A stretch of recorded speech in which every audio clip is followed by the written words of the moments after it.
నమో వెంకటేశాయ. గురు సన్నిధి కార్యక్రమానికి స్వాగతం, సుస్వాగతం.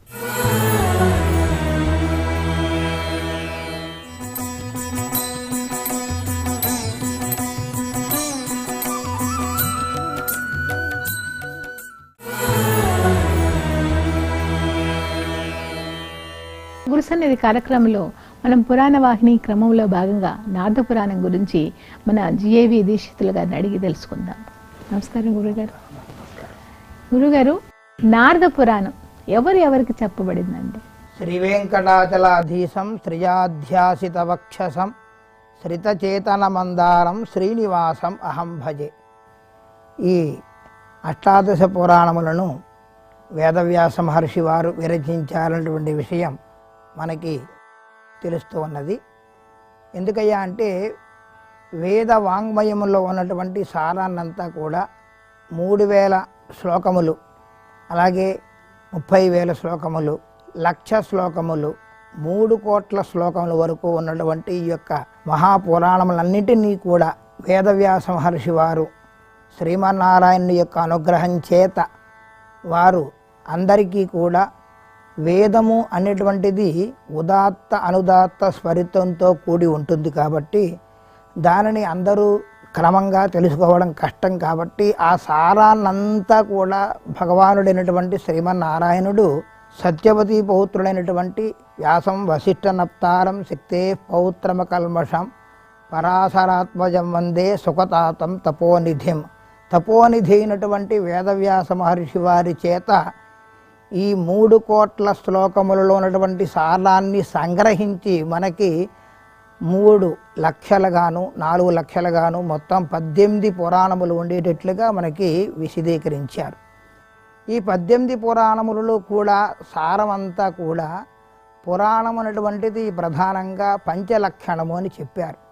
సర్గశ్చ ప్రతిసర్గశ్చ వంశో మన్వంతరాని చ వంశానుచరితంచేతి పురాణం పంచలక్షణం అని. పురాణములో ఉన్నటువంటి ప్రతి విషయమును కూడా మనం గ్రహించడానికి ప్రధానంగా మనకు కావాల్సినటువంటిది భక్తి. 9 విధ భక్తులైనటువంటి శ్రవణం, కీర్తనం, విష్ణోస్మరణం, పాదసేవనం, అర్చనం, వందనం, దాస్యం, సఖ్యం, ఆత్మనివేదనం అనేటువంటి ఈ 9 విధ భక్తులు ఉన్నాయి కదమ్మా. ఈ 9 విధ భక్తుల్లో ప్రధానమైనటువంటిది ప్రప్రథమైనటువంటిది మనకి శ్రవణం. ఈ పురాణములు అన్నీ కూడా అష్టాదశ మహాపురాణములలో కూడా మనకి మద్వయం భద్వయం చైవ భర్త్రయం వచతుష్టయం అనాపలింగ కూష్కాని పురాణాన్ని పృథక్ పృథక్ అని. అష్టాదశ మహాపురాణములో ఉన్నటువంటి ప్రతి విషయాన్ని కూడా అందరూ తెలుసుకోవడం కష్టమైతే కనుక ఈ 18 పురాణముల యొక్క పేర్లను అంటే మత్స్య మార్కండేయ పురాణములు మొదలుగాగోలి స్కాంద పురాణం వరకు ఉన్నటువంటి 18 పేర్లు. అవి మత్స్య పురాణము, మార్కండేయ పురాణము, భాగవత పురాణము, భవిష్య పురాణము, బ్రహ్మాండ పురాణము, బ్రహ్మ పురాణము, బ్రహ్మ వైవర్త పురాణము, వరాహ పురాణము, వామన పురాణము, వాయు పురాణము, మరియు విష్ణు పురాణము, అగ్ని పురాణము, నారద పురాణము, ఇక పద్మ పురాణము, లింగ పురాణము, కూర్మ పురాణము, గరుడ పురాణము, స్కాంద పురాణములు అనబడి ఈ 18 పురాణముల యొక్క పేర్లను ఎవరైతే ప్రతినిత్యము త్రికాలం ఉదయము మధ్యాహ్నం సాయంత్రం ఎవరైతే దానిని కేవలం 18 పురాణముల పేర్లను మాత్రమే ఎవరైతే ఉచ్చరిస్తారో, స్మరిస్తారో, శ్రవణం చేస్తారో వారికి అశ్వమేధయాగం చేసినటువంటి ఫలితం సిద్ధిస్తుంది అని చెప్పి మనకి శాస్త్రం చెబుతోందమ్మా. అందువల్ల ఈ శ్లోకములన్నిటినీ కూడా గ్రహించడానికి వీలు లేనటువంటి అవసరం కుదరకనప్పుడు సాధ్యంత వరకు ఈ పేర్లనైనప్పటికీ కూడా మనం ఉచ్చరిస్తే మనకి మన మానవ జన్మ అనేటువంటిది చాలా ఉత్కృష్టమైనటువంటి జన్మ కదా. ఈ మానవ జన్మలో మనం కామం, క్రోధం, లోభం, మోహం, మదం, మాత్సర్యం అనబడేటువంటి అరిషడ్ వర్గాలకి మనం కట్టుబడిపోతూ ఉన్నాం. ఈ వీటికి ఇంద్రియ నిగ్రహం చేయాలి. అందుకనే అహింస ప్రథమం పుష్పం, పుష్పం ఇంద్రియ నిగ్రహం. ప్రతిరోజు కూడా మనం ఇంద్రియ నిగ్రహాన్ని చేసుకోవాలి అని అంటే భగవంతుణ్ణి సేవించాలి. భగవంతుణ్ణి సేవించాలి అంటే మనస్సు మనకి నిలకడగా ఉండదు కదా. ఎందుకు ఉండదు అంటే ఈ ఇంద్రియాలకి మనం లోన్ అవుతున్నాం కాబట్టి. ఈ ఇంద్రియ నిగ్రహం ఎప్పుడైతే చేసుకున్నామో మనం భగవంతుని సేవ చేయడానికి ప్రధానంగా మార్గం ఏర్పడుతుంది. అది ఎలా వస్తుంది అంటే ఒక సద్గురువుని ఆశ్రయించడం వలన వస్తుంది. మనకి తల్లిదండ్రులు జన్మనిచ్చారు. మొట్టమొదటి తల్లి, తర్వాత తండ్రి గారు, వీరిద్దరూ కూడా మొట్టమొదటి గురువులే. మాతృదేవోభవ, పితృదేవోభవ, ఆచార్య దేవోభవ అని కదా వేదం. ఈ వేదం చెప్పిన ప్రకారంగా ఆచార్యుల వారిని ఆశ్రయించి వారి ద్వారా మనము ఒక మంత్రాన్ని ఉపాసన చేసుకుని అనుష్ఠానం చేసుకుని వారి వారి యొక్క భగవంతుడు ఇచ్చినటువంటి ఆయుష్లో ప్రధానంగా మానవ జన్మ చాలా ఉత్కృష్టమైనటువంటిది. ఎందుకయ్యా అంటే జ్ఞానం ప్రధానంగా మనకి భగవంతుడు ఇచ్చాడు. ఆహార నిద్ర భయమైథునాని సామాన్యం ఏతత్ పశుభి నరాణం, జ్ఞానం నరాణం అధికం విశేష జ్ఞానేన హీన పశుభి సమాన అన్నట్లుగా మనకి భగవంతుడైనటువంటి శ్రీయపతి ఇచ్చినటువంటి అనుగ్రహం ఏమిటయ్యా అంటే తెలుసుకోవడం. ఏది మంచి, ఏది చెడు, ఏది నీతి, ఏది అవినీతి, ఏది జ్ఞానము, ఏది అజ్ఞానంగా ఉంటే ఏం ఇబ్బంది కలుగుతుంది, ధర్మాన్ని ఆచరించాలి, సత్యాన్నే పలకాలి, ధర్మ ప్రవర్తనగా ఉండాలి, ఎట్టి పరిస్థితుల్లోనూ అహింస చేయకూడదనటువంటిదే మనకి శాస్త్రం చెబుతోంది. కాబట్టి ఈ అష్టాదశ మహాపురాణములను శ్రవణం మొట్టమొదట నవవిధ భక్తుల్లో ప్రధానమైనటువంటిది శ్రవణ భక్తి. శ్రవణ భక్తి కాబట్టి మనకి భగవంతుడు ఇచ్చినటువంటిది ఏమిటయ్యా అంటే అష్టాదశ మహాపురాణములను తెలుసుకోవడం. కనీసం పేర్లైనా ఆ 18 పురాణముల యొక్క పేర్లైనా తెలుసుకోవడం విషయం. ఇందులో నారద ఈ పురాణం, నారద మహాపురాణం గురించి ఏమిటమ్మా అంటే సాక్షాత్తు పరంధాముడైనటువంటి శ్రీమన్నారాయణుడి యొక్క అంశతో ఆవిర్భవించినటువంటి వేదవ్యాస మహర్షి వారు ప్రత్యక్షముగా ఏ పురాణముని కూడా వారు ప్రత్యక్షంగా ఎవరికి అందించలేదు. వారు చేసినటువంటి ఉత్కృష్టమైనటువంటి పని ఏమిటయ్యా అంటే ప్రతినిత్యము కూడా నైమిషారణ్యంలో శౌనకాది మహర్షులందరూ కూడా ప్రాతకాలంలో వారి వారి స్వీయ అనుష్ఠానములన్నీ పూర్తి చేసుకున్న తరువాత మాధ్యాహ్నిక కాలంలో వారు వచ్చి ఈ సూత మహాముని వద్దకు వచ్చి నమస్కరించి ఈ ధర్మ విషయములన్నీ కూడా మానవులందరికీ కూడా మన కోసం వారు ప్రతినిత్యము కూడా తెలుసుకుంటూ ఉన్నారు. అందులో భాగంగా ఈ యొక్క నారద మహాపురాణమును లోని విషయములన్నిటినీ కూడా సనకాదులు అనేటువంటి వారు, సనక, సనంద, సనత్కుమార, సనజ్జాతాదులు వారందరూ కూడా బ్రహ్మమానస పుత్రులు. నారదుల వారు కూడా బ్రహ్మమానస పుత్రుడే.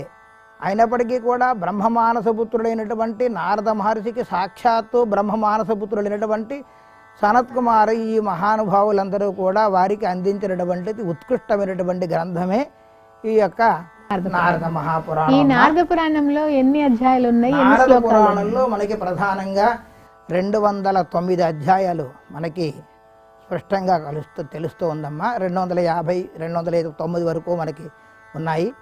దీంట్లో ప్రధానంగా పూర్వభాగము, ఉత్తర భాగం అనేటువంటి 2 భాగాలు ఉన్నాయి. పూర్వభాగాన్ని మొత్తం పూర్తిగా ఈ నారదుల వారికి సనక మహర్షి మొదలుగా గల వారందరూ కూడా తెలియపరుచున్నారు.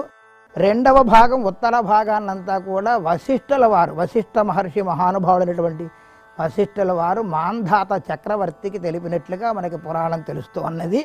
ముఖ్యంగా ఏంటంటే ఈ నారద మహాపురాణం యస్మిన్ శృతే శృతం సర్వం జ్ఞాతే జ్ఞాతం కృతే కృతం పురాణం ఏకమేవాసీతు సర్వకాలేషు మానద అన్నట్టుగా ఈ నారద పురాణంలో అనేక రకమైనటువంటి విషయాలన్నీ కూడా మనకి సమగ్రంగానే సవిస్తారంగానే మనకి భగవాన్ వేదవ్యాసుల వారు అందించారమ్మా.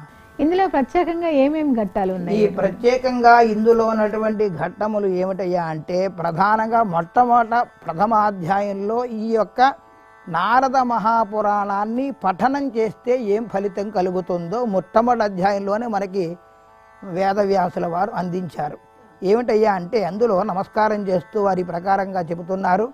వందే బృందావనాసీనం ఇందిరానంద మందిరం ఉపేంద్రం సాంద్రకారుణ్యం ఛిద్రోపరానందం పరాత్పరం వందే బృందావనాసీనమిందిరానందమందిరం ఉపేంద్రం సాంద్రకారుణ్యం పరానందం పరాత్పరం అంటూ ప్రారంభించి ఈ సృష్టి ఎలా ఏర్పడింది, సృష్టిలో ఉన్నటువంటి రహస్యములు ఎలా ఉన్నాయి అని వాటి విషయాలన్నిటినీ కూడా అడుగుతూ మొట్టమొదటగా శ్రీమన్నారాయణుని గూర్చి సాక్షాత్తు నారదుల వారే స్తోత్రం చేశారు. ఏమిటయ్యా ఆ స్తోత్రంలో విశేషం ఏమిటయ్యా అంటే, అమ్మా, యజ్ఞేశ యజ్ఞ పురుష కృష్ణ విష్ణో నమోస్తుతే పద్మాక్ష కమలాకాంత గంగా జనక కేశవ క్షీరోదశాయిన్ దేవేశ దామోదర నమోస్తుతే శ్రీరామ విష్ణో నరసింహ వామన ప్రద్యుమ్న సంకర్షణ వాసుదేవ అజానిరుద్ధాన్ అమలర్మురారే త్వం పాయిన సర్వభజాదజస్త్రం అంటూ భగవానుడైనటువంటి శ్రీమన్నారాయణుని గూర్చి అనంత, యజ్ఞేశ, వాసుదేవ, జనార్దన, యజ్ఞపురుష అంటే యజ్ఞం చేసేవాడివి నీవే, ఆవిస్సును తీసుకునేవాడే యజ్ఞపురుషుడువు నీవే కృష్ణ మధుసూదన అంటూ నారదుల వారు మొట్టమొదటి విష్ణు స్తుతిని చేశారమ్మా. విష్ణు స్థితిని చేసిన తర్వాత 3వ అధ్యాయంలో మనకి ప్రధానంగా భూగోళం యొక్క వర్ణన గురించి చక్కగా సవిస్తారంగా దీంట్లో 3వ అధ్యాయంలో చెప్పబడి ఉన్నది. నారదుల వారు ప్రశ్నించారు, ఈ ఎలాగ ఏర్పడింది, ఈ భూమి అంతా కూడా ఎలా ఏర్పడింది, సప్తద్వీపాలు ఎలా ఉన్నాయి, వాటి లక్షణాలు ఏమిటైనటువంటి దాని గురించి సవిస్తారంగా చక్కగా మనకి సుమారు 200 శ్లోకములు పైబడి దానికి వివరం అంతా కూడా చక్కగా మనకి అందించారు భగవాన్ వేదవ్యాసుల వారు. ఇక 4వ అధ్యాయంలో ప్రధానంగా మనందరికీ కూడా తెలిసినటువంటి మహానుభావులు మార్కండేయ మహర్షి. ఆ మార్కండేయ మహర్షి వారి యొక్క చరిత్రను గురించి 4వ అధ్యాయంలో చెప్పారు. సృష్టి క్రమం గురించి సూక్ష్మంగా ఏమన్నా చెప్తారండి? అట్లే ఈ సృష్టి క్రమము అనేటువంటిది శ్రీ మహావిష్ణువు అనేటువంటి శ్రీమన్నారాయణుడు, అలాగే బ్రహ్మదేవుడు, రుద్రులు ముగ్గురు కూడా సృష్టి స్థితి సంహారకారకులు. ఈ సృష్టి స్థితి సంహారకారకులైనటువంటి వారు విద్య అవిద్య అనేటువంటిది ముందు మనకి ఏర్పడింది. విద్య అవిద్య, ఈ విద్య అనేటువంటిది ఎలాగుంటుందయ్యా అంటే, మహావిష్ణువు వర్ణమును గురించి కీర్తిస్తూ ఉంటుంది విద్య. అవిద్య అనేటువంటిది ఉపాధి ద్వారా మనకి ఏర్పడుతూ ఉంటుంది అని చెప్తున్నానమ్మా.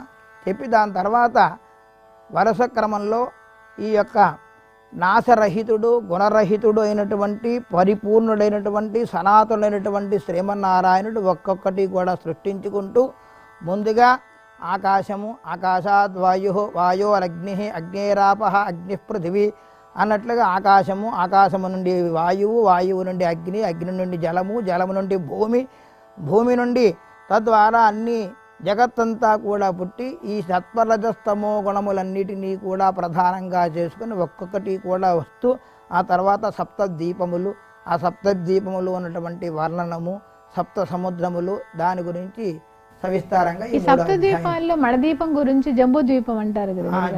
జంబూ ప్లక్ష కుశ క్రౌంచ సుఖ శాఖ శాల్మలి పుష్కరాక్ష సప్తద్వీపములు అనేటువంటి 7 ద్వీపాలు ద్వీపములు అని అంటారమ్మా. మన ద్వీపము, మన జంబూ ద్వీపం అంటే ఏంటి? మనకి సప్తద్వీపములలో ప్రధానమైనటువంటిది జంబూద్వీపం. జంబూద్వీపం అని చెప్పి మనకి ఈ ప్రపంచంలో ప్రస్తుతం అన్నటువంటిది ఈ ద్వీపం అంతా కూడా ఏర్పడి శ్రీమన్నారాయణుడు ఆదిలో ఆయన ఉన్నటువంటిది ఒక పద్మంలో ఉన్నటువంటి ప్రధానంగా చేసుకొని దీనంతటినీ కూడా ముందుగా కరారవిందేన పదారవిందం ముఖారవిందే వినివేశయంతం వటస్య పుత్రస్య పుటేశయానం బాలం ముకుందం మనసాస్మరామి అని చెప్పి ఈ జగత్తంతా కూడా పూర్తిగా ముందు అంతా కూడా నాశనం అయిపోయిన తర్వాత తిరిగి మరలా సృష్టి క్రమం చేసేటప్పుడు ఒక్క మార్కండేయ మహర్షి మాత్రమే, మార్కండేయులవారు మాత్రమే జీవించి ఉన్నారు. వారు చూస్తూ ఉండగా ఈ సృష్టి అంతటినీ కూడా చేసి ఈ యొక్క దీపములన్నింటినీ కూడా ప్రధానంగా మనకి చేసి అనేక రకమైనటువంటి వృక్షములలో ఉందా. అందులో ప్రధానంగా మనకి జంబూ ద్వీపంలో నేరేడు చెట్టు. ఈ నేరేడు చెట్ల రసం వల్లనే గంగా నీళ్ళు అంతా పవిత్రంగా ఉంటాయి. గంగాదేవి అన్నట్టు గంగా అనేటువంటి శబ్దమే పవిత్రమైనటువంటిది, గంగా యొక్క నామమే పవిత్రమైనటువంటిది. గంగా అనేటువంటి నామం చెప్పి గంగా గంగా గంగా ప్రతినిత్యము కూడా మనం గంగా స్నానం, యమునా నదికి, గంగా నదికి వెళ్ళి మనం స్నానం చేయలేము. కాబట్టి అవసరం మనకి ఓ అవకాశం ఉన్నంత వరకు ఎప్పుడో ఒక పర్యాయం వెళ్ళి చేస్తూ ఉంటాం. కానీ ప్రతినిత్యము కూడా గంగే చయమునే చైవ గోదావరి సరస్వతి అన్నట్లుగా ఈ ప్రధానంగా గంగా గంగా గంగా అంటేనే గంగా గంగేతి యో బ్రూయ అన్నట్లుగా గంగా గంగా అంటేనే మనకి పవిత్రమైనటువంటి స్నానం. ఈ గంగావతరణ గురించి ఏం చెప్పారు? గంగావతరణ గురించి అంటే ప్రధానంగా ఈ మహర్షి అయినటువంటి భగీరథ చక్రవర్తి గురించి మన గంగావతరణ గురించి వస్తుందమ్మా. దానికి ముందుగా మనకి ఇందులో మార్కండేయ మహాత్మ్యం ఉంది. గంగా మహాత్మ్యం గురించి చెప్తూ క్షేత్రానాం ఉత్తమం క్షేత్రం తీర్థానాం చ తదోత్తమం పరయా దయ్యా తథ్యం బ్రూహి శాస్త్రార్థ సాగర అన్నట్లుగా ఈ భూమండలంలో ఉన్నటువంటి సమస్తమైనటువంటి తీర్థములన్నిటిలోనూ కూడా గంగా తీర్థం చాలా విశేషమైనటువంటిది అని మనకి చెప్తూ వచ్చారు. చెప్పి దీంట్లో అలాగే తులసి గురించి కూడా ప్రధానంగా చెప్పారు. గంగ ఎంత పవిత్రమైనటువంటిదో అలాగే తులసి కూడా పవిత్రం కాబట్టి ప్రతినిత్యము కూడా మనం తులసి మాతని సేవిస్తూ ఉన్నాం. తులసి అంటే తుచ్చీకరోతి సంసారం లాతి ముక్తిమభీప్సితాం సినాతి భక్తిం నృహరే తులసి ఏన కీర్తిత అంటే సంసారమైనటువంటి సముద్రాన్ని తుంచివేసి భగవంతుడైనటువంటి శ్రీమన్నారాయణ యొక్క చరణమును చేరడానికి ప్రధానమైనటువంటిది కాబట్టి దీనికి తులసి అని శబ్దం వచ్చింది అని చెప్పి మనకి శాస్త్రం చెబుతోంది. ఆగమ శాస్త్రం కూడా ఇదే విషయాన్ని స్పష్టంగా చెప్పింది. కాబట్టి ప్రతినిత్యము కూడా మన తిరుమల శ్రీవారి సన్నిధిలో మారేడు పత్రములతోటి తులసి పత్రములతోటి విష్ణువర్తన చేస్తూ ఉన్నాం.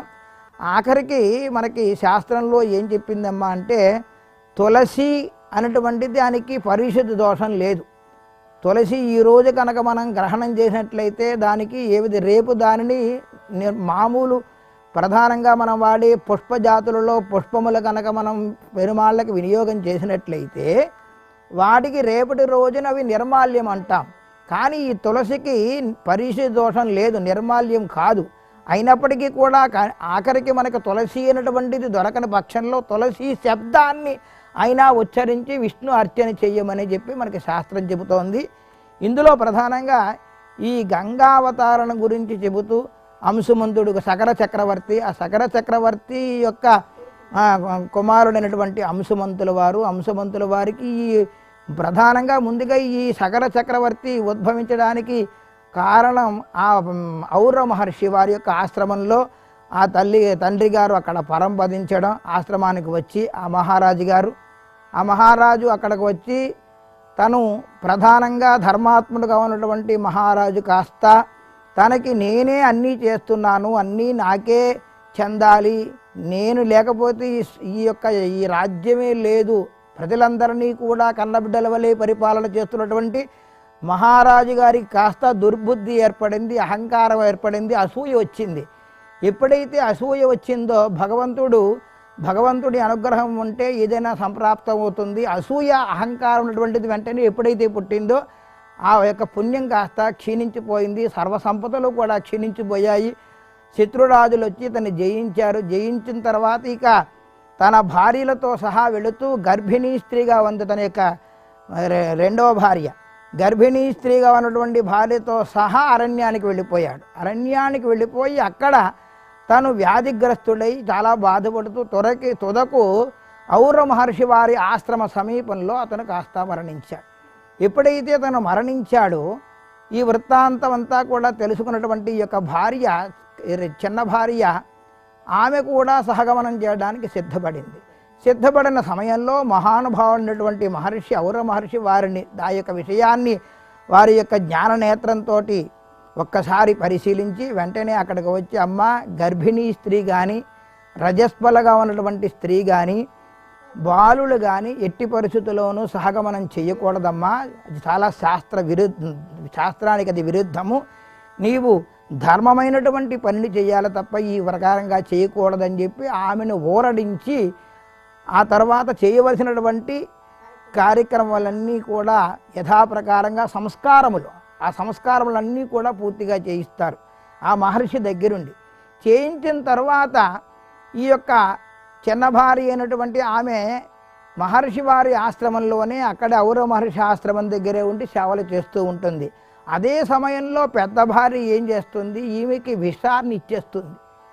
అసూయ చేత ఆ యొక్క పిండంలో ఉన్నటువంటి ఆ విషం ఎప్పుడైతే ప్రవేశం చేసిందో భగవంతుని యొక్క అనుగ్రహం, మహర్షి యొక్క అనుగ్రహం ఉంది చేత ఈ యొక్క పిండంలో ఏ విధమైనటువంటి ఇబ్బందులు లేకుండానే ఈ ప్రసవం జరుగుతుంది. జరిగినటువంటి అతనికి, ఆ కుమారునికి, ఆ బాలునికి సాక్షాత్తు ఔర మహర్షి వారే దగ్గరుండి నామకరణము, జాతకర్మాది ఉపనయన సంస్కారములన్నీ కూడా పూర్తి చేయించి, వేదాధ్యయనం చేయించి, శాస్త్ర విద్యలన్నీ కూడా నేర్పించి, తరువాత వశిష్ఠ మహర్షి వారి అధీనంలో తల్లిగారి యొక్క అనుమతి తీసుకొని తెను ఎందుకు ఇలా జరిగింది, నా తండ్రి ఎవరు, తండ్రి నేనటువంటి ఏం చేయాలి, ఏ ప్రకారంగా ఉండాలి అని వృత్తాంతాన్ని తెలుసుకొని ఔర మహర్షి వారి అనుమతితోటి వశిష్ఠ మహర్షి వారి యొక్క అనుగ్రహం చేత తను తిరిగి మరలా రాజ్యాన్నంతా కూడా పొందడం కోసం శత్రు సంహారం చేసి, ఆ తర్వాత తను ఆ సగర చక్రవర్తి తిరిగి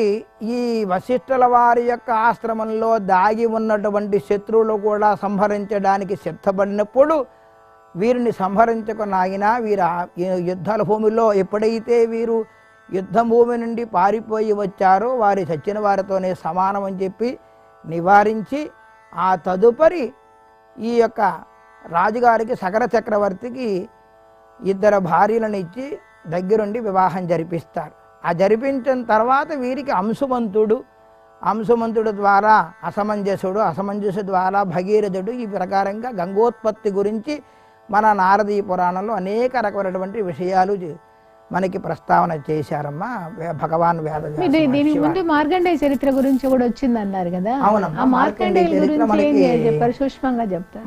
మహానుభావుడైనటువంటి మృకండ మహర్షి వారి యొక్క పుత్రుడే ఈ యొక్క మార్కండేయ మహర్షి. మృకండ మహర్షి కూడా సత్యవాది, జితేంద్రియుడు, అన్ని యొక్క ఇంద్రియ నిగ్రహం కలిగినటువంటి వాడు అయినటువంటి అతనికి ఈ మార్కండేయ మహర్షి ఉద్భవం జరిగింది.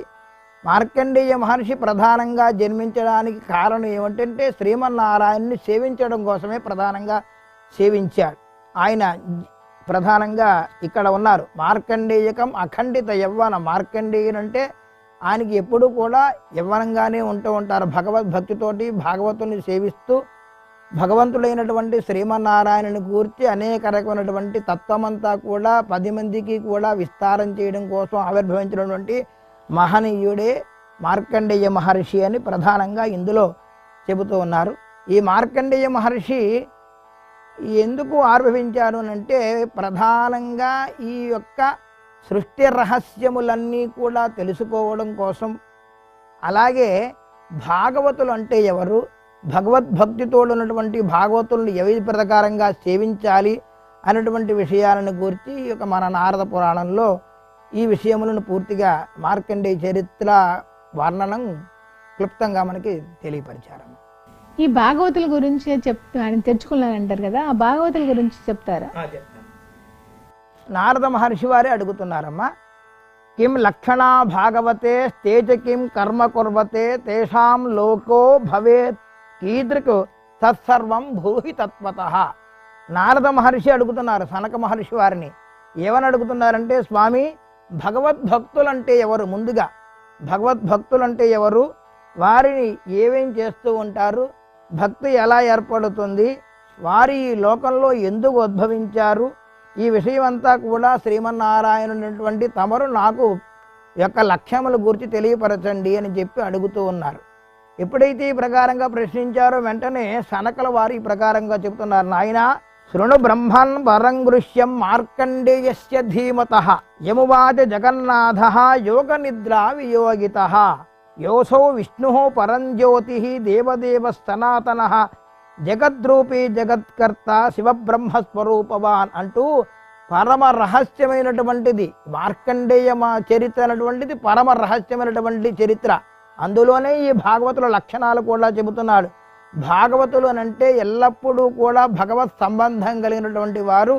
పరమ ప్రహ్లాద నారద పరాశర పుండరీక వ్యాసాంబరీష సుఖసౌనక భీష్మదాల్భ్యాన్ రుక్మాంగదార్జున వశిష్ఠ విభీషణాదీన్ పుణ్యానిమాన్ పరమ భాగవతాన్ స్మరామి అన్నారు. కాబట్టి భగవంతుడైనటువంటి ఆయనని మనం తెలుసో తెలియకో మన పూర్వజన్మ పురాకృత పాపకర్మ విశేషముల వలన మనం ఏదైనా నిందించవచ్చు ఆ యొక్క పరిస్థితిని బట్టి నిందించవచ్చినా భగవంతుడు క్షమిస్తాడు. కానీ భాగవతులు ఉన్నారే ఎల్లప్పుడూ కూడా భగవంతుడి పట్ల విశ్వాసంగా ఉండి, భాగవతులు అంటే భగవంతుణ్ణి త్రికరణ శుద్ధిగా సదా ఎల్లప్పుడూ కూడా సేవిస్తూ ఉండేవారు. సత్వరజస్తమో గుణములు మూడిటిలో కూడా సత్వగుణాన్ని అవలంచుకొని మనసా వాచ కర్మణ వారు పరమాత్ముడైనటువంటి శ్రీమన్నారాయణుని సేవిస్తున్నటువంటి వారు పరమ భాగవతోత్తములను మాత్రం హింసిస్తే నేను ఎట్టి పరిస్థితులను వారిని కానీ, అలాగే మనకి మత్స్య కూర్మ వరాహ నారసింహాది అవతారముల్లో కూడా చాలా విషయాలు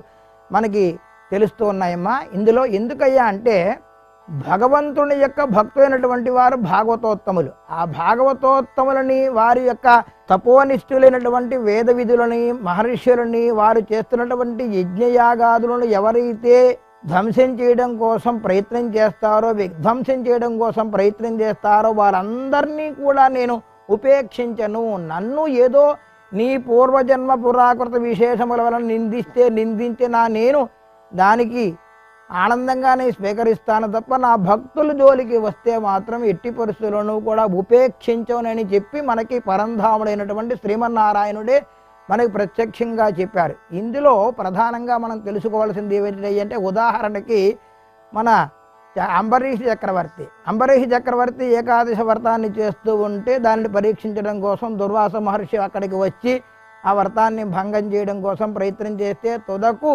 ఆ శ్రీమన్నారాయణుడే సుదర్శన చక్రాన్ని ప్రయోగం చేసిన తర్వాత నేను కూడా ఏమీ చేయలేనయ్యా, నువ్వు వెళ్ళి అంబరీష్ చక్రవర్తినే శరణు వేడవయ్యా అంటే ఏకాదశి వ్రతాన్ని ఆచరించినటువంటి మహానుభావులైనటువంటి మనకి అంబరీష్ చక్రవర్తి, రుక్మాంగదుడు, వశిష్ఠుడు, విభీషణుడు మొదలగా వీరందరూ కూడా విభీషణుడు మహానుభావుడు. విభీషణుడు అంటే సాక్షాత్తు ఆంజనేయ స్వామి వారు లంకలోకి ప్రవేశం చేసిన తర్వాత దూతని చంపేస్తానంటే దూతని సంహరించకూడదు అని చెప్పి రాజనీతి ధర్మాలన్నీ కూడా అన్నగారికి చెప్పినటువంటి మహానుభావుడు. అందువంటి ఆయన విభీషణుడు వచ్చి శరణాగతి చేశాడు కదా శ్రీరామచంద్ర స్వామి వారిని. వెంటనే శరణాగతి చేసినట్లయితే వెంటనే వారేమన్నారు, అభయం సకృదేవ ప్రపన్నాయ తవాస్మీచతి యాచతే అభయం సర్వభూతేభ్య దదామి ఏతత్ వ్రతం మమ.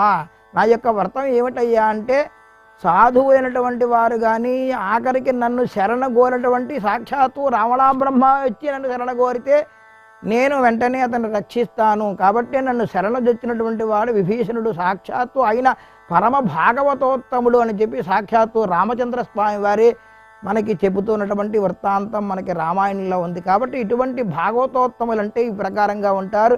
వారిని ఎట్టి పరిస్థితుల్లోనూ వారిని ఇబ్బంది పెట్టకూడదు. వారి ఎప్పుడైతే హింసించడానికి కానీ వారి పట్ల అమానుషంగా ప్రవర్తించడానికి కానీ వారు చేస్తున్నటువంటి కర్మలను ఎవరైతే దానికి సంబంధించినటువంటి కర్మలను ఎవరైతే విధ్వంసం చేయాలని చేస్తారో వారందరినీ కూడా నేను ఉపేక్షించవునని చెప్పి భాగవత లక్ష్యముల గురించి ప్రధానంగా మనకి ఈ సంహితలో మనకి ఈ పురాణంలో చెబుతూ. గురువుగారు ఇప్పుడు మీరే చెప్పారు రుక్మాంగద గురించి చెప్పారని, ఆ రుక్మాంగద చరిత్ర గురించి చెప్తారు. రుక్మాంగదుడు అయినటువంటి ఆయన పరమ భాగవతోత్తముడమ్మ. రుక్మాంగదుడు అయినటువంటి ఆయన మహావ్రతాన్ని ఆచరించారు. వారు కూడా ఏకాదశి వ్రతం మనకి శాస్త్రంలో కూడా వెంకటాచల మహాత్మ్యంలోనే ఉంది. స్వామి పుష్కరణీ స్నానం, సద్గురో పాదసేవనం, ఏకాదశి వ్రతం చాపి త్రయం అత్యంత దుర్లభం అని. ఏకాదశి వ్రతాన్ని ఎవరైతే ఆచరిస్తారో అలాగే స్వామి పుష్కరణలో ఎవరైతే స్నానం ఆచరిస్తారో వీరు పరమ భాగవతోత్తమైనటువంటి వారు వీరందరూ కూడా అని చెప్పి మనకి శాస్త్రం చెబుతూ ఉన్నది. సద్గురో పాదసేవనం ప్రధానంగా గురువు గారి యొక్క పాదసేవనం పరిప్రశ్నేన వారిని సేవిస్తూ పరిప్రశ్నేన సేవయ అని మన భగవద్గీతలో చెప్పినట్లుగా సేవ చేస్తున్నటువంటి వారిలో పరమ భాగవతోత్తములలో ఉన్నటువంటి వారిలో ప్రధానంగా ఉన్నటువంటి వారు రుక్మాంగదులు. ఈయన కూడా ఏకాదశి వ్రతాన్ని ఆచరించి పరమ భాగవతోత్తముల్లో ఉత్కృష్టమైనటువంటి స్థానంగా ఉండి ప్రతినిత్యము కూడా ప్రాతస్మరణలో మనం భరించుకునేటట్లుగా ఉన్నటువంటి ఒక మహానుభావులలో వీరు కూడా రుక్మాంగదులు ఒకరమ్మ. మీరు దీంట్లో విష్ణు పంచాయతనం అంటే పంచాయతనం గురించి వివరంగా చెప్పారన్నారు కదా, ఆ పంచాయతనం గురించి చెప్తారు. ఈ పురాణంలో నారదీయ మహాపురాణంలో విశేషంగా అనేక రకమైనటువంటి విషయాలన్నీ కూడా చెబుతూ ఆదిత్యం అంబికాం విష్ణుం అనేటువంటి దానికో ఆదిత్యుడు అంటే మనకి సూర్యనారాయణుడు, అంబికాదేవి, అలాగే శ్రీమన్నారాయణుడు, శివుడు, గణపతి అనేటువంటి పంచాయతనముల గురించి చక్కగా సవిస్తారంగా వర్ణించారమ్మా. అదే కాకుండా వాటితో పాటుగా ఆదిత్యం, అంబికాం, విష్ణుం, గణనాథం, మహేశ్వరం అని ఈ 5 ఉన్నటువంటిది పంచాయతనం. ప్రతినిత్యము కూడా ఈ పంచాయతనంతో ఎవరైతే భగవంతుడైనటువంటి వీరు 5గురిని కూడా ప్రతి గృహంలోనూ ఎవరైతే ఆచరించి ఆరాధిస్తారో వారికి తప్పనిసరిగా ఇహంలో సుఖమును, పరంలో మోక్షాన్ని కూడా సిద్ధిస్తుంది అని చెప్పి అనేక రకమైనటువంటి పురాణంలో ఉన్నటువంటి విశేషములతో పాటుగా మన నారదీ పురాణంలో కూడా సవిస్తారంగా వీటి యొక్క వర్ణన గురించి ఉత్తరార్ధంలో చక్కగా మనకి భగవాన్ వేదవ్యాసుల వారు విశదీకరించారమ్మా. ఇదే కాకుండా నవగ్రహముల యొక్క వర్ణనములు, నవగ్రహములు ఎలా ఏర్పడ్డాయి, సూర్య, చంద్ర, కుజ, బుధ, బృహస్పతి, శుక్ర, శనీశ్వర, రాహు, కేతు అనేటువంటి ఈ యొక్క నవగ్రహములు, వాటి యొక్క లక్షణములు, జ్యోతిష్ శాస్త్రం మనకి ప్రధానంగా ప్రతిరోజు కూడా మనం తిథిం వారంచ నక్షత్రం యోగం కరణమేవచ్చ, తిథి వార నక్షత్రం యోగం కరణం అని మనం చెప్పుకుంటూ ఉన్నాం. ఈ అయ్యనములు, ఋతువులు, మాసములు, వీటి యొక్క లక్షణములు, వాటితో పాటుగా కళా, కాష్ట, క్షణ, ఈ ప్రకారంగా ఉన్నటువంటి జ్యోతిష్ శాస్త్రము, ఈ నవగ్రహముల యొక్క ప్రభావం ఎలా ఉంటుంది, నవగ్రహములతోటి ఏ ప్రకారంగా మనం ఎలా సేవించాలి, నవగ్రహములు అనేటువంటి విషయములలో కూడా సవిస్తారంగా వాటి యొక్క మూల మంత్రములతో పాటుగా మంత్రానుష్ఠానం చేసినటువంటి విధానం కూడా మనకి ఈ నారదీ పురాణంలో చక్కగా మనకి వేదవ్యాసుల వారు అందించారమ్మా.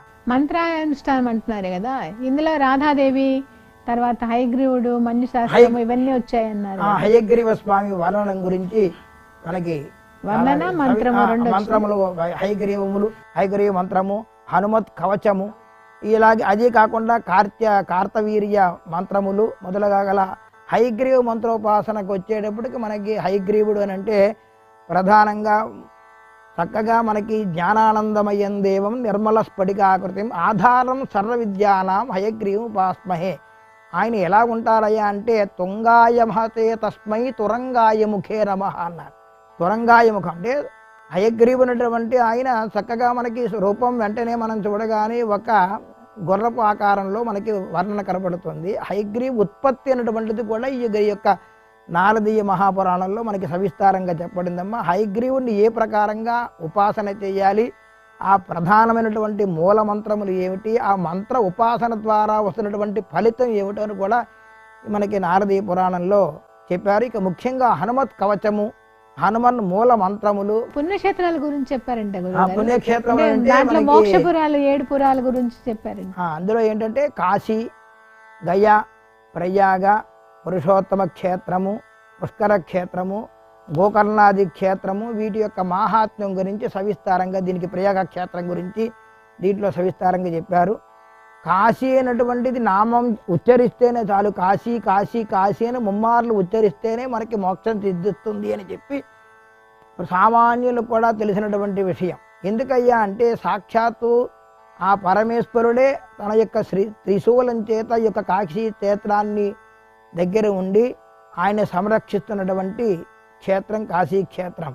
అటువంటి కాశీ క్షేత్రంలో ఉన్నటువంటి గంగా నదిలో కనుక స్నానం ఎవరైతే ఆచరిస్తారో వారికి ముక్తి కలుగుతుంది, ఇహంలో సమస్తమైనటువంటి సుఖములు అనుభవిస్తారు, అంత్యాన్ని మోక్షాన్ని కూడా పొందడానికి మార్గం ఈ కాశీ నామస్మరణం, కాశీ మాహాత్మ్యం గురించి కూడా దీంట్లో సవిస్తారంగా చెప్పారమ్మా. ఇక కాశీకి మనకి ప్రయాగ క్షేత్రం అంటే త్రివేణి సంగమం, నదుల యొక్క సంగమం గురించి దీంట్లో వివరంగా చెప్పారు. ప్రయాగ క్షేత్రాన్ని ఎవరైతే దర్శిస్తారో, స్నానం కాదు, ప్రయాగ క్షేత్రాన్ని దర్శిస్తేనే మహాఫలితం కలుగుతుంది, అలాగే స్నానం ఆచరించినట్లయితే విశేషమైనటువంటి ఫలితం కలుగుతుందని కూడా మనకి పూర్వార్ధంలోనూ ఉత్తరార్ధంలోనూ కూడా ఈ యొక్క నారదీయ మహాపురాణంలో చెప్పారు. ఇక మూడవదైనటువంటిది గయాక్షేత్రం. గయాక్షేత్రంలో కనుక ఎవరైతే వారి యొక్క తండ్రి కానీ తల్లి కానీ తాత ముత్తాతల గురించి కానీ వారు అక్కడికి వెళ్ళి స్నానం ఆచరించి గయా శ్రాద్ధాన్ని ఎవరైతే ఆచరిస్తారో వారికి ఈ పితృదేవతలు ఎప్పుడు కూడా ఎదురు చూస్తూ ఉంటారట. నా కుమారుడు ఈ యొక్క వాళ్ళ యొక్క వంశం వాళ్ళందరూ కూడా తరింపజేయడానికి మార్గమైనటువంటి పరమ పవిత్రమైనటువంటి క్షేత్రం గయా క్షేత్రం. ఆ విషయాలు కూడా దీంట్లో మనకి సవిస్తారంగా తెలియపరిచారు. ఇక బదరీ క్షేత్రం గురించి, అలాగే పుష్కర క్షేత్రం గురించి, గోకర్ణాది క్షేత్రముల గురించి కూడా వాటి యొక్క మహాత్మ్యములు అవి ఆవిర్భావం ఎలా చెందాయి అనేటువంటి విషయాన్ని కూడా సవిస్తారంగా మనకి నారద పురాణంలో చక్కగా మనకి భగవాన్ వేదవ్యాసుల వారు చక్కగా విశదీకరించారమ్మా. ఈ పురాణం అనేటువంటిది పురా కథితం, అంటే మనకి ముందుగా చెప్పబడినటువంటి వృత్తాంతములన్నీ కూడా మనకి తెలుస్తూ ఉన్నాయి. ప్రధానంగా పురాణ శ్రవణం, ఎందుకు పురాణాన్ని వినాలి అనేటువంటి విషయం వచ్చినప్పుడు ప్రస్తావన చేస్తే, మనం సంసారంలో ఉన్నాం, అనేక రకమైనటువంటి ఈతి బాధలతో బాధపడుతున్నాం. వీటన్నిటికీ కూడా ప్రయోజనం కలగాలి అని అంటే ముందుగా భక్తి అలవరుచుకోవాలి అని తెలుసుకున్నాం. ఆ భక్తిలో మార్గంగా మనం భగవంతుడైనటువంటి ఆ పరంధాముని వారి వారి యొక్క గురువులు చెప్పినటువంటి ప్రకారంగా వారి వారి సాంప్రదాయ ప్రకారంగా ఒక మంత్రాన్ని అనుష్ఠానం చేసుకోవడం కోసం కాసేపైనా భగవన్నామ సంకీర్తనం చేసినట్లయితే మనకి భగవంతుని యొక్క అనుగ్రహం సిద్ధిస్తుంది అని చెప్పి మనకి భారతీయ వాంగ్మయం చెబుతోంది, పురాణం చెబుతోంది, శాస్త్రాలు చెబుతున్నాయి, వేదం చెబుతోంది, వేదార్థం చెబుతూ ఉన్నారు. ఈ యొక్క 4 వేదములు కానీ, వేదాంగములు కానీ, పురాణములు కానీ, రామాయణ భారత భాగవతములు కానీ మనకి ప్రధానంగా చెబుతూ ఉన్నది ఏమిటయ్యా అంటే ధర్మాన్ని ఆచరించు, ఎప్పుడు కూడా సత్యమనే పలుకు, రామో విగ్రహవాన్ ధర్మ. రామచంద్ర స్వామి గురించి మనం ఎందుకు చెప్పుకుంటున్నామంటే సాక్షాత్తు ధర్మస్వరూపుడు రామచంద్ర స్వామి. అందుకే మనకి కృతేతు నారసింహభూత్, కృతయుగంలో నారసింహాదివతారములు దాల్చినటువంటి పరంధాముడు ఈ ధర్మం గురించి ప్రతి విషయాన్ని కూడా ప్రతి యుగంలోనూ కూడా ధర్మ సంస్థాపనార్థాయ సంభవామి యుగే యుగే అని చెప్పి తిరిగి మరలా ద్వాపర యుగంలో మనకి చెప్పి మన కలియుగంలో ప్రత్యక్షంగా వెంకటేశ ప్రభువుగా ఉండి ధర్మో రక్షిత రక్షిత, ధర్మాన్ని మనం సంరక్షించాలి. ధర్మాన్ని మనం రక్షించవలసిన అవసరం లేదు, ధర్మమే మనం రక్షిస్తుంది. ఎలా రక్షిస్తుందంటే ఎవరిని కూడా హింసించకుండా ఉండడమే ధర్మము. గురువుగారు ఇందులో విష్ణుమాత్యం గురించి వివరంగా చెప్పారంట కదా, దీంట్లో విష్ణుమాత్యం గురించి చెప్తారు. ఈ నారదీ పురాణంలోనే మనకి మొట్టమొదటినటువంటి భాగంలోనే షట్త్రింశోధ్యాయం అంటే 36వ అధ్యాయంలో విష్ణు సేవా ప్రభావం గురించి ప్రధానంగా చెప్పారమ్మా.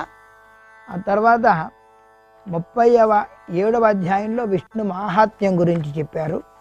తదుపరి 38వ అధ్యాయంలో కూడా విష్ణు మహాత్మ్యం గురించి సవిస్తారంగా మనకి భగవాన్ వేదవ్యాసుల వారు అందించారు. అందులో ఉన్నటువంటి ముఖ్యమైనటువంటి విషయాలలో 2 విషయాలను ప్రస్తావన చేస్తానమ్మా. వేదమూలే స్తుతో ప్రోక్తో యాభుభౌ మునిషత్తమ యజ్ఞమాలి సుమాలి చ తయోః కర్మాధునోచ్యతే తయోరాద్యో యజ్ఞమాలి బిభేద పితృసంచితం ధనం విదా కనిష్టస్య భోగమేకం దదౌ తదా. అంటే ఈ మహర్షి సనక మహర్షి వారే చెబుతున్నారమ్మా. వేదమాలి అయినటువంటి మహానుభావుడైనటువంటి పుత్రులుగా ఉన్నటువంటి యజ్ఞమాలి అయినటువంటి ఒక ఆయన ఉన్నారు. ఆ యజ్ఞమాలి అయినటువంటి ఆయన గురించి చెబుతూ పెద్దవాడకు యజ్ఞమాలి తన యొక్క ధనాన్నంతా కూడా 2 భాగములుగా చేసుకున్నాడటమ్మా. 2 భాగములుగా చేసుకుని ఒక భాగం పెద్దవారికి 2వ భాగం చిన్నవారికి ఇచ్చిన తర్వాత ఆ సుమాలి వ్యసనపరుడైపోయాడు. వ్యసనపరుడైపోయి అపాత్రులకు అందరికీ కూడా దానం చేస్తూ ఉన్నాడు. దానం చేస్తూ పిత్రార్జితమైనటువంటి ధనాన్నంతా కూడా తను ఖర్చు పెట్టేశాడు, వ్యర్థపరుస్తూ ఉన్నాడు. ఈ వ్యర్థపరుస్తూ ఉన్నాడంటే అతన్ని చూసి చాలా బాధపడ్డాడు. చిన్నవాడైనటువంటి అతను చక్కగా సుమాలి దాన ధర్మాలన్నీ కూడా చేస్తూ భగవద్భక్తితోటి సేవిస్తూ ఉన్నాడు. సేవిస్తూ సజ్జనులతోటి సామర్థ్యం చేస్తున్నాడు, ధర్మకార్యాలన్నీ కూడా చేస్తున్నాడు. ఈ చేస్తున్నటువంటి అతను ఈ కొంతకాలానికి యజ్ఞమాలి తర్వాత అదే ప్రకారంగా సుమాలి వార్ధక్యాన్ని పొందారు. పొందిన తర్వాత ఒకానొక సమయంలో ఇద్దరు పరంపదానికి చెందారు. చెందిన తర్వాత హరిపూజా తత్పరుడైనటువంటి ఈ యజ్ఞమాలికి సాక్షాత్తు శ్రీమన్నారాయణుడికి అనుగ్రహం చేత వారి ద్వారపాలకులతో కూడినటువంటి ఒక దివ్యమైనటువంటి విమానం వచ్చింది. ఆ విమానంలో గరుడ గంధర్వాది సమస్తమైనటువంటి విష్ణు సేవ అధిపతులందరూ కూడా ఉండగా సాక్షాత్తు దేవగణంతో పూజించుకుంటూ ఆయన విష్ణులోకానికి చెందాడు. ఈ రెండవ వాడైనటువంటి ఇతను చాలా ఇబ్బందులు పడుతూ ఉన్నాడు. అయినప్పటికీ కూడా భగవంతుణ్ణి ఎప్పుడైతే స్మరణ చేస్తూ ఉన్నాడో ఇతడు కర్మవశమున యమభటులు వచ్చారు. యమభటులు కొడుతూ ఉన్నారు. ఆకలి దప్పితో బాధపడుతూ ఉన్నాడు. బాధపడుతూ తను కర్మకి బద్ధుడైపోయాడు. దుఃఖమైనటువంటి పాశానికి ఎప్పుడైతే బద్ధుడైపోయాడో అనాదిగా జీవిస్తూ ఆక్రోశంగా ఉంటూ అతను రెండు చేతులు జోడించి యజ్ఞమాలి అయినటువంటి అతను విష్ణుదూతలకి ప్రార్థన చేస్తున్నాడు. నాయనా, నా తమ్ముడు శ్రీమన్నారాయణునికి అనుగ్రహం చేత హరిభక్తి పరాయణతతో ఉండడం వలన తను విష్ణులోకానికి చేరాడు. నేను విధి వక్రించి ఈ ప్రకారంగా నేను చేస్తూ వచ్చాను. కాబట్టి భగవంతుడైనటువంటి శ్రీమన్నారాయణుని సేవించకపోవడం వలన నా యొక్క చెడు వ్యాసంగముల వలన నేను చాలా ఇబ్బందులు పడ్డాను అని చెప్పి యజ్ఞమాలి ఎప్పుడైతే ఆ ప్రకారంగా ప్రార్థన చేశాడో దయాలు అయినటువంటి ఆ శ్రీమన్నారాయణుడు కరుణించి అతనికి కూడా మోక్షాన్ని ప్రసాదించాడమ్మా. అందువల్ల ఎందుకయ్యా అంటే విష్ణువుని హరిరి హరతి పాపాని, హరి అనేటువంటి రెండు అక్షరములు ఎవరైతే స్మరణ చేస్తారో సమస్తమైనటువంటి పాపములన్నీ కూడా తొలగిపోతాయి.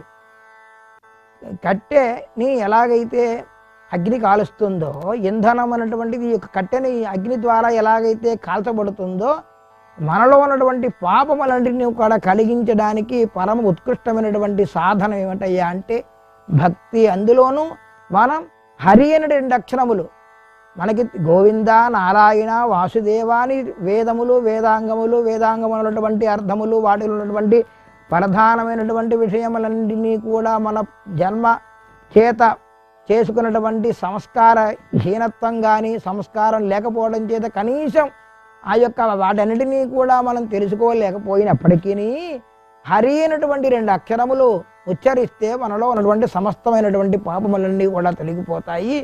కాబట్టి విష్ణు మహాత్మ్యమైనటువంటిది చాలా గొప్పది అని చెప్పి ఈ నారద మహాపురాణంలో మనకి సవిస్తారంగా చెబుతూ ఉన్నారమ్మా. ఈ మాసానాం మార్గశీర్షోహం అని మనకి ఉత్కృష్టమైనటువంటి మాసములలో సాక్షాత్తు పరంధాముడైనటువంటి గీతాచార్యుల వారు భగవద్గీతలో చెప్పినట్లుగా ఈ మార్గశిర మాసంలోనే పౌర్ణమి నాడు లక్ష్మీనారాయణ వ్రతం అనేటువంటి ఉత్కృష్టమైనటువంటి ఒక వ్రతం గురించి ఈ నారద పురాణంలో అష్టాదశోధ్యాయంలో మనకి సవిస్తారంగా చెప్పారమ్మా.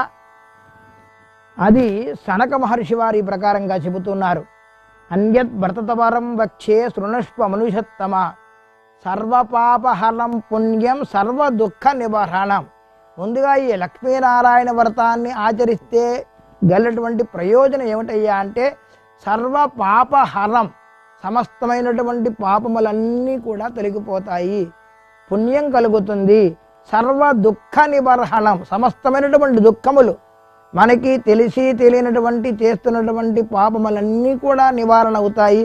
అలాగే సమస్తమైనటువంటి దుఃఖములన్నీ కూడా మనం చేసుకున్నటువంటి కర్మల వలన ఉన్నటువంటి బంధములన్నీ కూడా తొలగిపోయి అవన్నీ కూడా నివారణ అవుతాయి అని చెప్పి మొట్టమొదటి చెబుతూ ఈ వ్రతాన్ని బ్రాహ్మణ క్షత్రయ విషాం శూద్రాణం యోషితాం తథా సమస్త కామఫలదం సర్వవ్రత ఫలప్రదం. ఈ వ్రతాన్ని ఆచరించడానికి వర్ణంతో సంబంధం లేకుండా బ్రాహ్మణ క్షత్రియ వైశ్య తదుపరి వర్ణముల వారిని కూడా చక్కగా ఈ యొక్క వ్రతాన్ని అందరూ కూడా ఆచరించవచ్చును. ఈ వ్రతాన్ని ఆచరించినటువంటి వారు మరియు ప్రధానంగా వారికి సమస్తమైనటువంటి ఫలితములు కూడా సిద్ధిస్తాయి. ఎలా సిద్ధిస్తాయి అంటే దుస్వప్ననాశనం. మరియు వీరికి మనం నిద్రలో ఉన్న తర్వాత మనకి తెలిసి తెలియక మనం అజ్ఞానంతో ఉంటాం కాబట్టి రాత్రి అనేటువంటి శబ్దమే అజ్ఞానానికి సంకేతం. రాత్రి మనం పడుకున్న తర్వాత దుస్వప్నములు కలుగుతూ ఉంటాయి. అది మన యొక్క భగవంతుడి అనుగ్రహం చేత. అలాగే భగవద్ అనుగ్రహం చేతనే మనకి దుస్వప్నములు కూడా కలుగుతూ ఉంటాయి. ఎందుకయ్యా అంటే తశాంతి, ఇటువంటి వ్రతములు ఆచరించినట్లయితే దుస్వప్నములు కూడా నివారణ జరుగుతాయి అని చెప్పి మనకు చెబుతూ, సర్వలోకేషు సమస్తమైనటువంటి లోకంలో కూడా ఈ పూర్ణిమ తిథి, చంద్రుడు పూర్ణిమ తిథి నాడు మనకి వృద్ధిగా ఉంటారు. కాబట్టి ఆ చంద్రోదయ వేళలో ప్రాతకాలంలో పొద్దునే నిద్రలేచి బంధుమిత్రులందరినీ కూడా పిలుచుకుని వచ్చి, ఈరోజు లక్ష్మీనారాయణ స్వామి వారి యొక్క వ్రతాన్ని ఆచరిస్తున్నాను అని చెప్పి సంకల్పం చేసుకొని ప్రాతకాలంలో చేయవలసినటువంటి నిత్యకర్మానుష్ఠానములన్నీ కూడా చక్కగా యథాప్రకారంగానే చేసుకొని, ఈ మార్గశిర శుద్ధ పూర్ణిమ నాడు శుచిగా ఉండి ఉపవాసంగా ఉండి చక్కగా మొట్టమొదట పూజాగృహంలో సాయంత్ర సమయంలో భగవంతుడైనటువంటి ఆ శ్రీమన్నారాయణుణ్ణి అర్చించి అష్టాక్షరీ మంత్రం అనబడే ఓం నమో నారాయణాయ అనేటువంటి అష్టాక్షర మంత్రాన్ని జపం చేస్తూ అదే మంత్రముతోటి ప్రధానంగా హోమము కూడా చేసి బ్రాహ్మణోత్తములు పిలుచుకుని వచ్చి తద్వారా వారి ద్వారా ఈ యొక్క లక్ష్మీనారాయణుని యొక్క మూలమంత్రమైనటువంటి ఓం నమో నారాయణాయ అనేటువంటి మంత్రంతో ఈ యొక్క హవనాన్ని కూడా పూర్తి చేసుకుని, అలాగే ఆ హవనంలో ఆజ్యాన్ని అంటే నెయ్యిని మరియు చెరువు అంటారు. చెరువు అంటే ప్రసాదం, అన్నప్రసాదం దానిని పొంగలి అని కూడా అంటూ ఉంటారు. ఈ ప్రసాదాన్ని నువ్వులతోటి, తీలలు అంటాం కదా మనం, ఆ నువ్వులతోటి నెయ్యిని చేర్చి హోమం చేసినట్లయితే సర్వ పాప నివృత్తి కలుగుతుంది. ముఖ్యంగా ఈ యొక్క వ్రతాన్ని చేయడం కోసం సంప్రదాయం మనకి శాస్త్రం ఏం చెప్పిందయ్యా అంటే సర్వ సంపత్తు కలుగుతుంది, సర్వ పాప నివృత్తి కూడా కలుగుతుంది.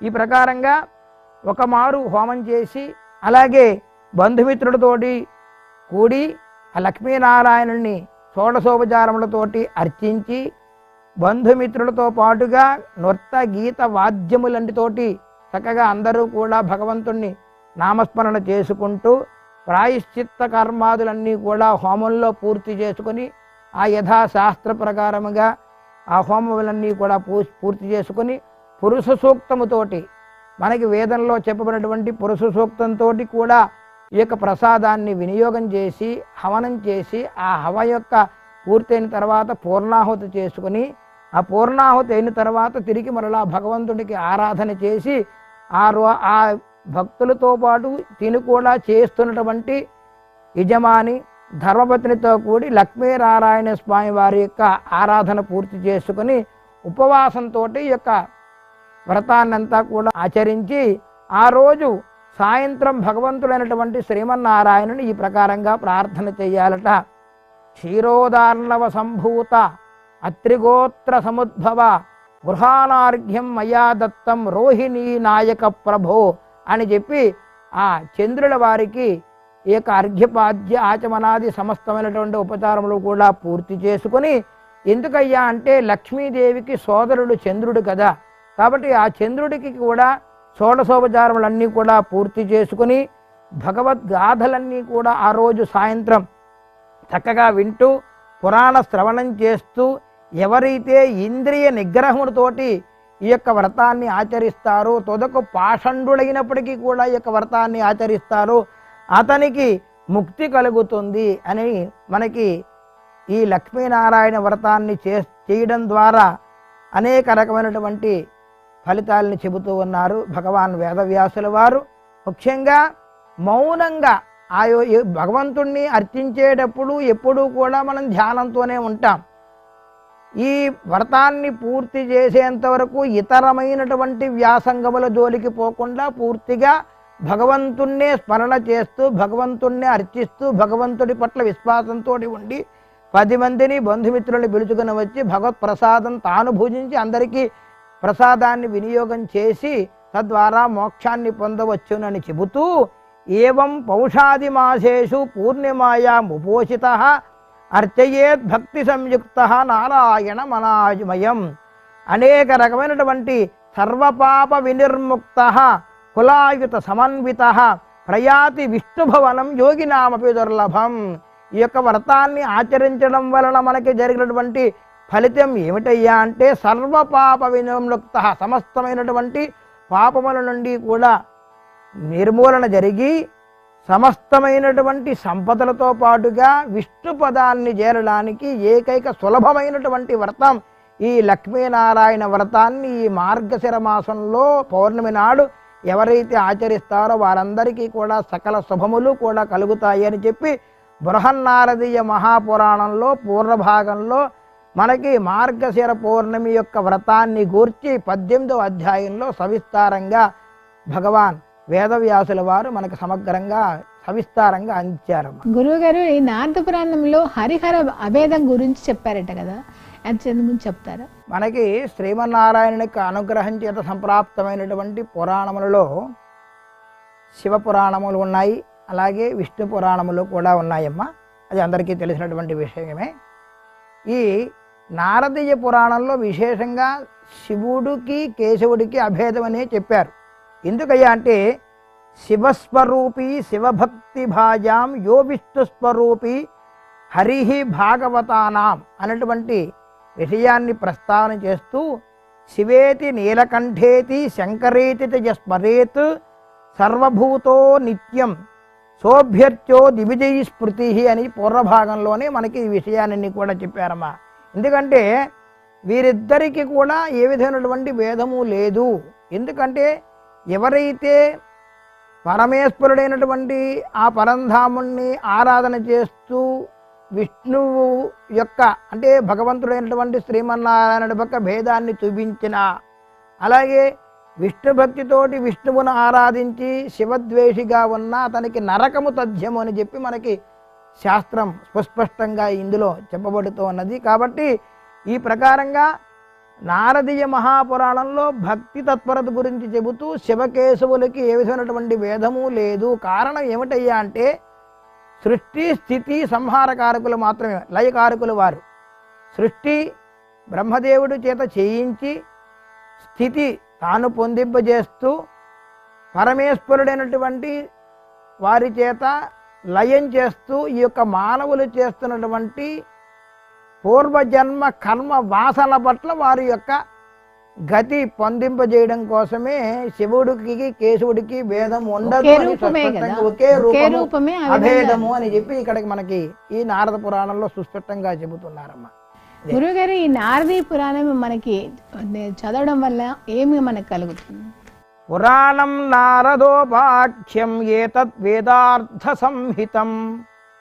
పురాణం నారదోపాఖ్యం ఏతద్ వేదార్థ సంహితం సర్వపాప ప్రశమనం దుష్టగ్రహ నివారణం అని చెప్పి మనకి నారదీయ పురాణంలోనే చక్కగా పురాణ శ్రవణ ఫలితాన్ని మొట్టమొదటి అధ్యాయంలోనే మనకి చెబుతూ ఉన్నారు. అందులో 36వ శ్లోకం నుండి 47వ శ్లోకం వరకు నారదీయ పురాణమును ఎవరైతే శ్రవణం చేస్తారో వారందరికీ కూడా సమస్తమైనటువంటి దోషములన్నీ కూడా తొలగిపోతాయి, గ్రహపీడన్నీ కూడా తొలగిపోతుంది, సమస్తమైనటువంటి సుఖమునందు కూడా పొందుతారు. రాగద్వేషంతో రాగము ఉండదు, ద్వేషము లేనటువంటి వారుగా ఉంటారు. లోకంలో సమస్తమైనటువంటి జనులందరూ కూడా ఐహిక ఆముష్మికమైనటువంటి కర్మలన్నీ కూడా చేస్తూ తద్వారా భగవంతుడైనటువంటి పరంధాముణ్ణి చేరడానికి ఈ యొక్క నారద మహాపురాణ శ్రవణం అనేక రకమైనటువంటి విషయాలని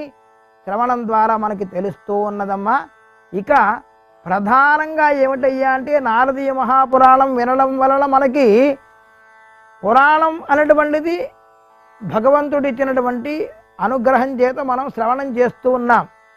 దుష్టగ్రహ నివారణ జరుగుతుంది, దుస్వప్న నాశనం జరుగుతుంది, ధర్మార్థ కామ మోక్షములు ముఖ్యంగా ధర్మము అర్థము కామము మోక్షం అనేటువంటివి ఈ యొక్క ఫలితాన్ని చతుర్విధ పురుషార్థములను పొందడానికి ఏకైక మార్గమే ఈ యొక్క పురాణ శ్రవణ ఫలితము అని చెప్పి మనకి నారద పురాణంలో అనేక రకమైనటువంటి విషయాలని పురాణ మాహాత్మ్యాన్ని పురాణ శ్రవణం చేయడం వలన జరిగే ఫలితాన్ని గూర్చి మనకి సనక మహర్షి వారు నారదీయుల వారు ప్రశ్నింపగా అదే ప్రకారంగా ఉత్తరార్ధంలోనూ పూర్వార్ధంలోనూ చక్కగా ఈ యొక్క నారదీయ మహాపురాణంలోని విశేషాలన్నింటినీ కూడా భగవాన్ వేదవ్యాస మహర్షి వారు సాక్షాత్తు నారాయణం నమస్కృత్య నరంచైవ నరోత్తమం దేవీం సరస్వతీం వ్యాసం తతో జయముదీరయేత్ అన్నాడు.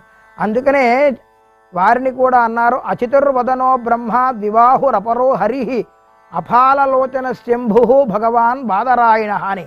అంటే 4 చేతులు మనకి కనపడపోయినప్పటికీ కూడా ఉన్నటువంటి శ్రీమన్నారాయణుని యొక్క అంశ వేదవ్యాసుల వారు. 4 ముఖములు కూడా లేకుండా మనకి ఒక ముఖంతో కనబడిన 4 ముఖములు కలిగినటువంటి మహానుభావుడు బ్రహ్మగారితోటి సమానమైనటువంటి వారు వేదవ్యాసుల వారు.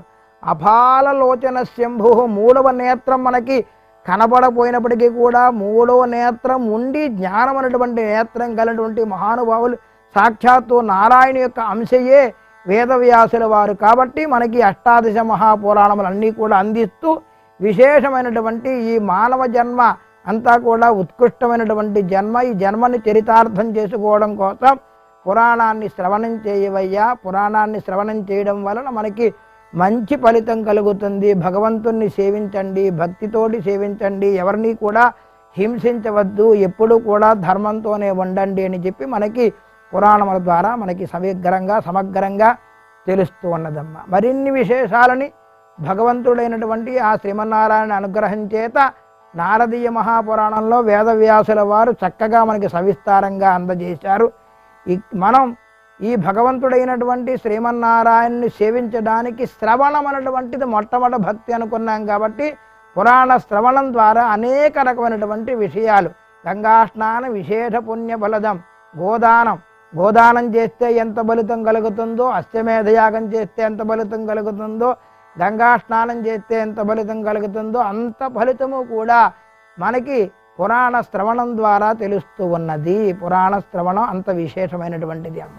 గురువుగారు చాలా బాగా క్లీకరించి నారద పురాణం చెప్పారండి. ధన్యవాదాలు. ఇది ఈనాటి నారద పురాణం యొక్క విశిష్టత. ఓం నమో వెంకటేశాయ.